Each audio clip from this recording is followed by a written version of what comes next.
और भाइयों,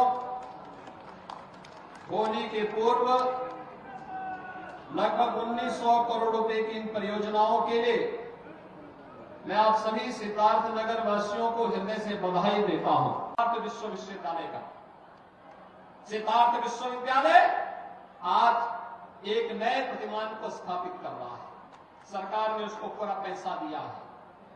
वहां अब नए नए पाठ्यक्रम प्रारंभ हो चुके हैं। अब एक नई पहचान के साथ सिद्धार्थ विश्वविद्यालय अपने आप को आगे बढ़ा रहा है।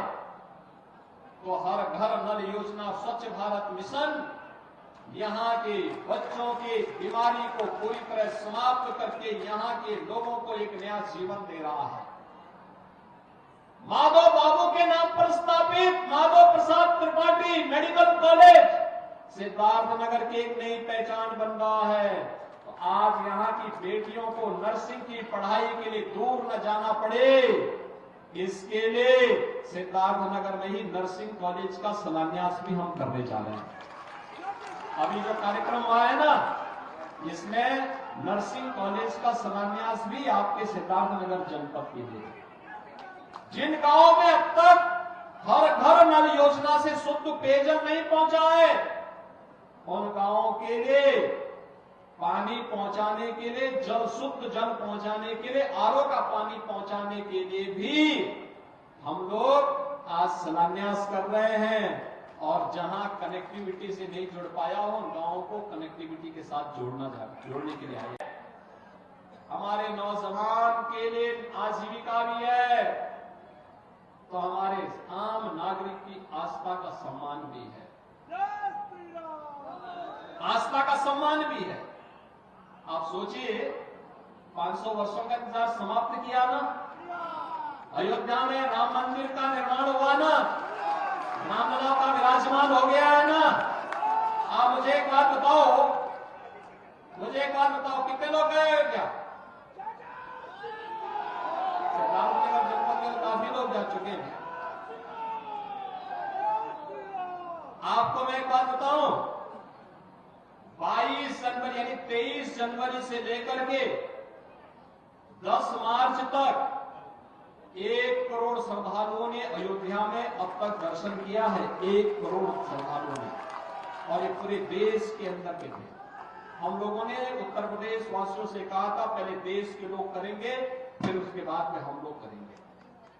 और दर्शन वहां पे आज भी हो रहा है। कल मैं अयोध्या में था, लाखों लोग आ रहे हैं, दर्शन कर रहे हैं। अब आप लोग भी जाइए, दर्शन करके। और एक तरफ माफिया गरीब के हक को हड़पता था, और दूसरी तरफ मच्छर यहां के नौजवानी को बचपन में ही निगल जाता था।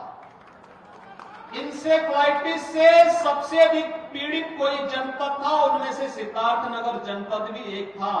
मैंने अपनी आंखों से पिछले 30 वर्ष के अंदर हजारों बच्चों को इंसेफ्लाइटिस की महामारी से काल कलवित होते हुए देखा है।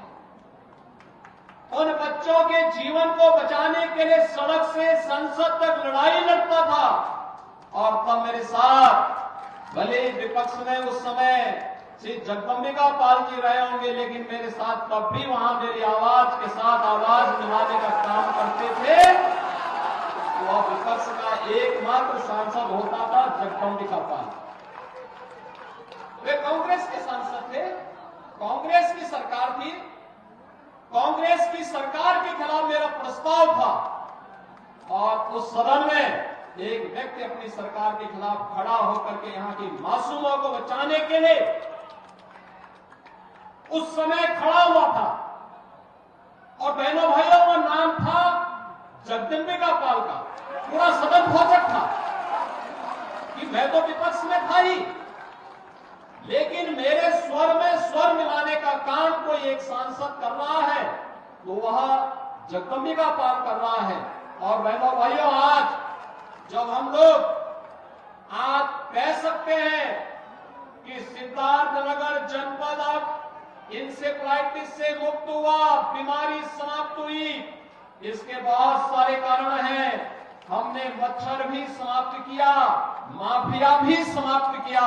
और जब मच्छर और माफिया समाप्त होता है तो बीमारी भी समाप्त होती है और बीमारू राज्य की श्रेणी से, बीमारू जनपद की श्रेणी से उभर करके, आकांक्षात्मक जनपद की श्रेणी से उभर करके आपका जनपद भी विकसित जनपदों की श्रेणी में आकर के खड़ा हो चुका